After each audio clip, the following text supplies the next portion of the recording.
नमस्कार। आज बात होगी कश्मीरी पंडितों की। कश्मीरी पंडितों पर हो रहे अत्याचार, जुल्म और सितम की उस कहानी की जिसने एक बार फिर से कश्मीरी पंडितों के जख्म को हरा कर दिया है।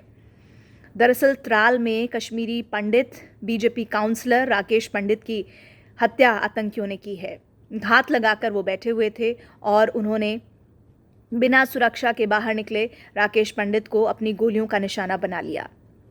कश्मीरी पंडित जो बीते 3 दशकों से ज़्यादा वक्त से उस दर्द को झेल रहे थे, उससे उबरने की कोशिश कर रहे थे, एक बार फिर से राकेश पंडित की घटना ने उनके जख्मों को हरा कर दिया है।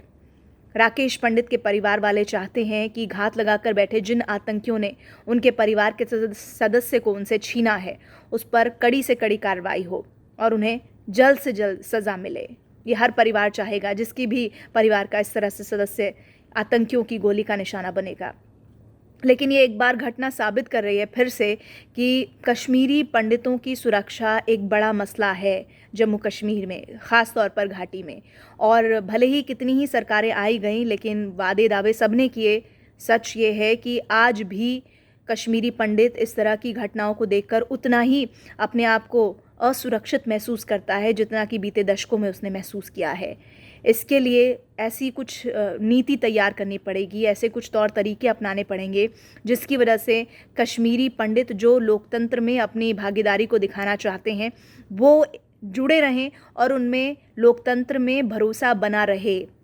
और उस भरोसे को बना रखने के लिए ज़रूरी है कि वहाँ पर रह रहे कश्मीरी पंडितों की सुरक्षा, उनके परिवार की महिलाओं की सुरक्षा की जिम्मेदारी उन सरकारों को लेनी पड़ेगी जो मौजूदा वक्त में सत्ता में हैं। केंद्र सरकार की सबसे बड़ी जिम्मेदारी है इस वक्त।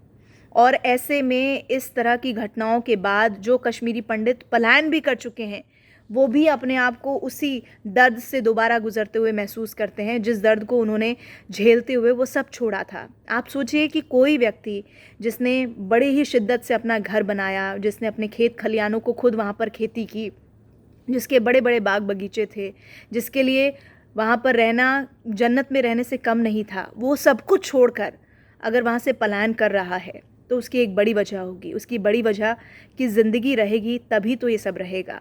और अगर वहाँ पर ज़िंदगी ही नहीं है तो वो अपने आप को कैसे वहाँ पर सोच सकता है। तो ऐसी 1-2 हज़ारों की संख्या नहीं, लाखों की संख्या है जिन कश्मीरी पंडितों ने वहाँ से पलायन किया है। तो इस बारे में गंभीरता से सोचने की ज़रूरत है और ऐसा माहौल बनाने की ज़रूरत है ताकि कश्मीर में रह रहे कश्मीरी पंडितों की सुरक्षा पुख्ता हो सके और उनके भीतर वो डर का माहौल ख़त्म हो सके जिसको झेलते हुए उन्होंने कई दशक बिताए हैं, ताकि वो लोकतंत्र में न सिर्फ अपनी भागीदारी दें बल्कि लोकतंत्र को मजबूत भी करें और दूसरे लोगों को भी इसमें अपनी भागीदारी देने के लिए उत्साहित करें।